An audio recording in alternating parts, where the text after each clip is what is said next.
شکریہ. السلام علیکم ورحمۃ اللہ.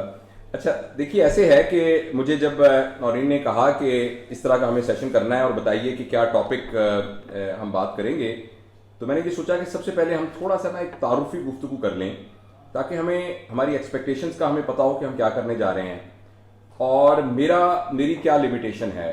تو وہ میں آپ کے ساتھ عرض کرنا چاہتا ہوں مختصر 10-15 منٹ میں. جیسے آپ جانتے ہیں میرا نام جاوید اقبال ہے. میں ایک میڈیکل ڈاکٹر ہوں اور اس کے بعد میں نے سرجری میں اسپیشلائزیشن کی. پہلے پاکستان سے کی، پھر میں نے برطانیہ سے کیا. پہلے FCPS کیا، پھر FRCS کیا. اس کے بعد امریکن کالج آف سرجنس کی بھی ایک فیلوشپ میرے پاس ہے. اور ابھی حال ہی میں ہمارے پڑوسی ملک ہندوستان نے بھی مجھے لیپروسکوپک سرجری کے اندر ایک آنرری فیلوشپ دی ہے، ان کے Indian college of laparoscopic surgery نے. اچھا تو میں سرجری ساری زندگی پڑھاتا رہا ہوں انڈر گریجویٹس کو اور پوسٹ گریجویٹس کو. بیچ میں پھر 2011 کے اندر مجھے یہ خیال آیا کہ مجھے یہ پڑھانے کا فن بھی سیکھ کے پڑھانا چاہیے. تو ہمارے میڈیکل ایجوکیشن کے اندر ایک ماسٹر پروگرام ہوتا ہے MCPS HPE، جس کو ہیلتھ پروفیشنل ایجوکیشن کہتے ہیں، جس میں کہ یہ پڑھایا جاتا ہے کہ آپ نے پڑھانا کیسے. اچھا اس کے پھر ڈفرینٹ ایریاز ہیں جس میں ہماری جو میموری اسٹرکچر کیسے کام کرتا ہے، یعنی کوگنیٹو لرننگ کا کیا ہے، کوگنیٹو سائیکالوجی کیا ہے، پھر اسیسمنٹ ہم کیسے کرتے ہیں، ایویلیویشن ایجوکیشن کی کیسے کرتے ہیں. تو اس میں جب میں نے ماسٹر کیا تو اتفاق سے وہ ہمارے پورے کورس کے اندر نا وہ میں اس میں رزلٹ کے اندر میری وہ اسیسمنٹ سب سے ٹاپ کے اوپر تھی، یعنی میں فرسٹ تھا اس میں. تو اس کے بعد انہوں نے فوراً مجھے ایک نا فیکلٹی پوزیشن آفر کر دی کالج آف فزیشین سرجن میں، اور میں نے پڑھانا شروع کر دیا. اور اس میں جو ایریا مجھے انٹرسٹ میں لگا وہ کوگنیٹو سائیکالوجی تھا، جو بیسیکلی یہی تھا کہ لوگ سیکھتے کیسے ہیں، ہمارے دماغ کے اندر کیا چل رہا ہوتا ہے جب ہم سیکھ رہے ہوتے ہیں، اور جب ہم سیکھنے کو ریفیوز کرتے ہیں تو پھر وہ کیوں ریفیوز کرتے ہیں، اور ہمارے اندر جو لرننگ پروسیس جو ہے اس کے کیا ڈفرینٹ ڈائنامکس ہیں. تو وہ میں پڑھاتے یہ پھر ہو گیا کہ مجھے مختلف میڈیکل کالجز میں لوگوں نے بلانا شروع کر دیا. پھر یونیورسٹی آف ہیلتھ سائنسز کے تھرو میں نے پنجاب میں بہت سارے میڈیکل کالجز کے اندر پھر بات کی. پھر جو دوسری یونیورسٹیز تھیں انہوں نے بلانا شروع کر دیا. جب میں ریٹائر ہوا تو پھر آہستہ آہستہ یہ اس کا دائرہ بڑھتا گیا. تو اپارٹ فرام میڈیکل ایجوکیشن جو اور ایجوکیشن کے ادارے تھے جیسے جو کالجز ہیں اور یونیورسٹیز ہیں، وہاں بھی جا کر میں اس طرح کی ورک شاپ دیتا رہا. اور بیچ میں پھر ضمنی طور کے اوپر یہ جو دوسرا آسپیکٹ ہے، جو سوشل آسپیکٹ اس کا، وہ آ گیا. ہماری ایک ٹیم تھی، انہوں نے ہمیں، بلکہ ہمارے ایک دوست ہیں، انہوں نے مجھے کہا کہ آپ اکیلے مت کیجئے بلکہ ایک ٹیم اپنی ڈیولپ کیجئے. تو میری ٹیم میں کچھ لوگ آئے تو انہوں نے اس کو سوشل میڈیا کے اوپر بھی اس کے کلپس وغیرہ جو میری ٹریننگ ورک شاپس ہے وہ ڈالنی شروع ہو گئی. اس کے بعد پھر یہ ہوا کہ ہمارا گوگل میں ایک اکاؤنٹ ہوا، پوری دنیا سے لوگوں نے ہم سے سوال پوچھنا شروع کر دیے. اور ان سوالوں کے جواب میں پھر ہم نے ان سے یہ کہا کہ ہم اسپیسیفک پرابلم تو آنسر نہیں کر سکتے. جیسے ایک بندہ کہتا ہے جی مجھے رات کو نیند نہیں آتی، میرا خامد مجھ سے لڑتا رہتا ہے، بتائیں میں کیا کروں. تو اسپیسیفک ایشو تو ہم نہیں آنسر کر سکتے، لیکن جو جنرلائز تھیمز ہیں وہ ہماری ٹیم ایکسٹریکٹ کر لیتی ہے اور وہ کر کے پھر مجھے بتا دیتی ہے ہفتے کے بعد کہ بھئی یہ باتیں اس وقت لوگ سوچ رہے ہیں اور پوچھ رہے ہیں. تو ان پر پھر میں ایک کامن بات میں کرتا ہوں. تو اس طریقے سے یہ شروع ہو گئی. اچھا اب اگر جس بات کا میں ٹرینڈ اور کوالیفائڈ ہوں وہ میری سرجری ہے اور وہ میری میڈیکل ایجوکیشن ہے، یعنی آپ مجھے ایک ایجوکیشنسٹ کہہ سکتے ہیں اس میڈیکل ایجوکیشن کے ڈومین کے اندر. اچھا باقی جتنی باتیں میں بتا رہا ہوں اس کے لیے میرے پاس کوئی ڈگری، کوئی میرے پاس ایکڈیمک کوالیفیکیشن نہیں ہے. اچھا اس لیے میں جو بھی بات دوستوں سے کرتا ہوں اس سلسلے میں 2-3 باتیں بہت ضروری ہیں سمجھنے کی. ایک بات یہ ہے کہ وہ گفتگو آبویسلی میرے پاس کتابوں سے آئی ہے اور لوگوں سے ملنے سے آئی ہے، مینٹور سے آئی ہے، لیکن جو بات میں آپ سے عرض کرنا چاہ رہا ہوں وہ نہیں ہے جو کتابوں کی پڑھی ہوئی بات ہے. وہ بات ہے جو اس پڑھے ہوئے کے نتیجے میں میری understanding as a common man, as a لے مین ڈیولپ ہوئی ہے، جو مجھے اس کے بارے میں سمجھ میں آیا ہے. اچھا جو بات میں خود سمجھ رہا ہوں وہ میرے اپنے لینز کے تھرو گزر کے گئی ہے، لہٰذا اس میں ایک بات بڑی ضروری ہے کہ میرا کوئی دعویٰ نہیں ہے کہ وہ حتمی بات ہے، نمبر 1 بات. لیکن جس وقت وہ بات میں کر رہا ہوں اس وقت میری انڈرسٹینڈنگ کے اندر میں اس کی رسپانسبلٹی لیتا ہوں کہ وہ میری بات ہے. اچھا جب یہ میں نے باتیں شروع کی کرنی تو کچھ عرصے کے بعد اس کے کچھ تھوڑے سے نا مجھے اپنے اوپر ایک نفسیاتی اثرات ظاہر ہونا شروع ہو گئے. مثلا میں نے یہ دیکھا کہ میرے اندر ایک تھوڑی سی خود پسندی آنی شروع ہو گئی ہے اور میرے اندر کچھ تھوڑا سا زوم آنا شروع ہو گیا ہے. جب لوگوں نے تعریفیں کرنی شروع کر دیں تو مجھے خود لگا کہ میں خود اسپرچولی اس کی وجہ سے نیچے جانا شروع ہو گیا ہوں. تو میں نے بیچ میں سے یہ کام چھوڑ دیا. اس دوران میں ہمارے ایک بزرگ تھے جو کہ اب دنیا میں نہیں ہے رہے، میں بار بار ان کا ذکر بھی کرتا ہوں، تو وہ بزرگ تھے بہت، تو وہ کوئی فارمل مرشد پیر جس کے ہاتھ میں بیعت کی جائے اس طرح کا تو کوئی سلسلہ نہیں تھا ان کا، لیکن وہ میرے دوست تھے، بس عمر میں بڑے تھے، میرے دوست تھے، لیکن وہ میں ان کو اپنا مینٹر ہی مانتا ہوں۔ تو انہوں نے مجھے کہا کہ بیٹا بات یہ ہے کہ وہ پنجابی بولتے تھے، آئی ایم شیور آپ لاہور میں ہیں، سارے پنجابی سمجھتے ہوں گے۔ انہوں نے کہا پتر تو لوکاں نال گل کرنی نہ چھڈی، لوکاں نال گلنا تو ضرور کریں۔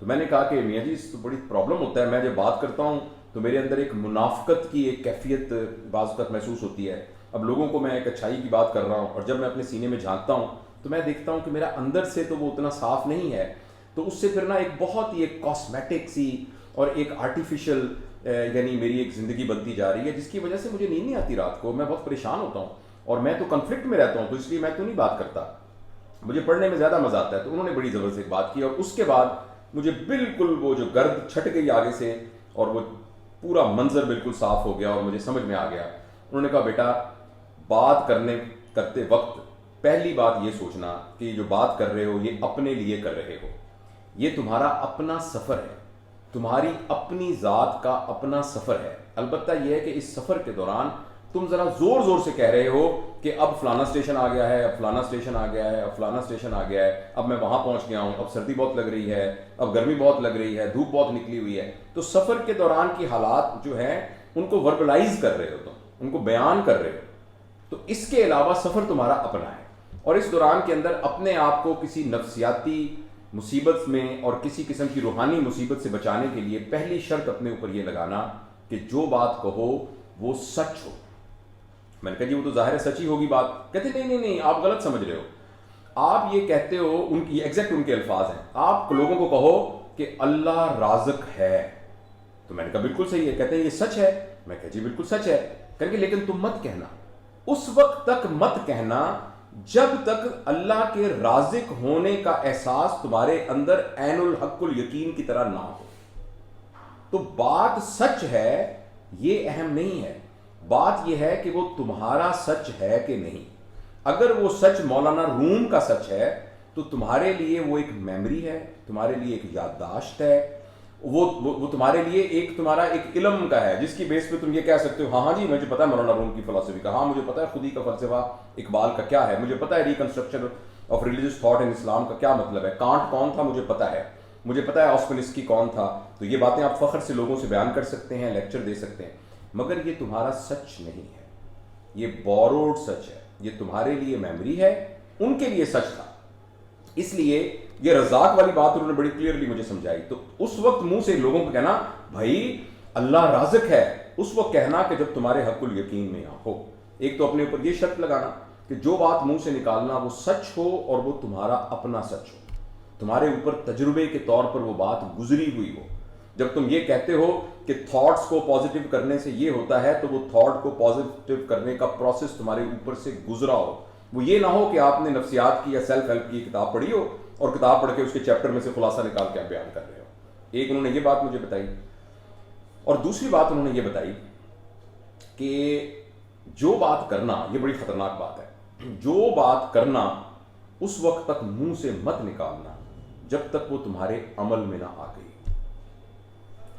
اور یہ اتنی بڑی شرط ہے کہ جب تک آپ کے اپنے عمل میں آپ بھائی سب کو سچ بولنا چاہیے، دیکھیں اگر ہم سچ بولیں گے تو یہ ہوگا، تو وہ آدمی کوالیفائی کرتا ہے میرے بابا جی کی بقول کہ جس کو پتا ہو کہ سچ کیا ہے اور جس کو پتا ہو کہ جھوٹ کیا ہے، اور اس کا اپنا پیمانہ جو ہے وہ اتنا سیدھا ہو کہ وہ اس کے منہ سے جھوٹ نہ نکلتا ہو۔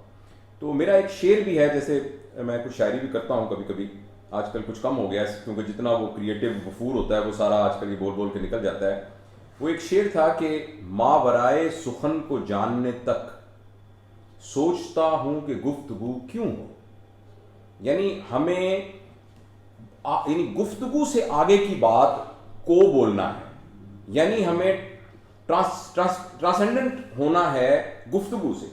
بات میرے نزدیک اب ایز آئی اسپیک ٹوڈے بات ایک دروازہ ہے بس، لیکن دروازہ مقصد نہیں ہے۔ دروازے سے گزر کر ہم نے جو اندر پلنگ بچھا ہوا ہے اور اندر جو صوفہ بیٹھا پڑا ہوا ہے اور اندر جو چارپائی بچھی ہوئی ہے یا کرسی بچھی ہوئی ہے یا جا نماز بچھا ہوا ہے وہاں تک پہنچنا ہے. لہٰذا میری ذاتی نزدیک کے اندر جو گفتگو ہم کر رہے ہیں یہ گفتگو صرف ایک گزرنے کا راستہ ہے، ایز سچ گفتگو کا کوئی پرپز نہیں ہے. لہٰذا اگر ہم اپنی اس گفتگو کے دوران صرف اپنے اندر ایک میموری اکٹھی کریں اور ہم یہ کہیں کہ یہ 6 باتیں مجھے پتہ لگ گئی ہیں آج، یہ میں نے نوٹ کر لی ہیں، یہ بڑی زبردست ہے، کل میں جب اپنے دوستوں کی محفل میں جاؤں گا تو یہ 6 باتیں ان کو بتاؤں گا، تو یہ بھی اس کی بھی ایک اہمیت ہوگی اپنی جگہ پر، میں یہ نہیں انکار نہیں کر رہا. لیکن میری زندگی کے سفر کے اندر باتوں کی اور گفتگو کی اہمیت یہ ہے کہ گفتگو ایک دروازہ ہے جس میں گزر کے ہم نے کسی اور منزل کے اوپر جانا ہے. لہٰذا ہم اپنی اس تمام محفلوں کے اندر یہ کوشش کریں گے کہ ہم جو ماورائے سخن ہے نا اس کو سمجھنے کی کوشش کریں.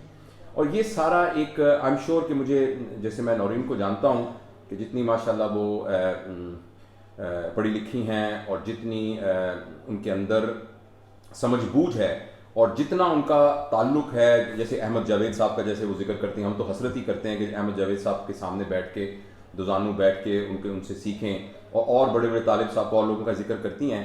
تو آئی ایم شیور کہ ان کے تمام دوست بھی اسی طرح کے یعنی عالم ہوں گے، اسی طرح کی ان کی ذہانت ہوگی اور اسی طرح سے ان کے اندر ایک میچورٹی ہے اور اسی ایک سوبرنیس ہے.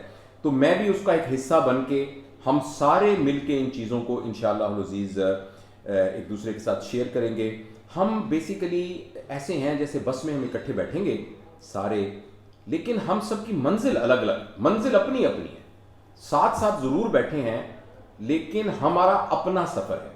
تو اس دوران جو بھی باتیں کی جائیں ان کو میموری لیول پر پرسیو کرتے ہوئے اس سے بیونڈ کی طرف جانا، یہ بنیادی طور پر ہماری اس ساری چیزوں کا جو ہے وہ مقصد ہوگا.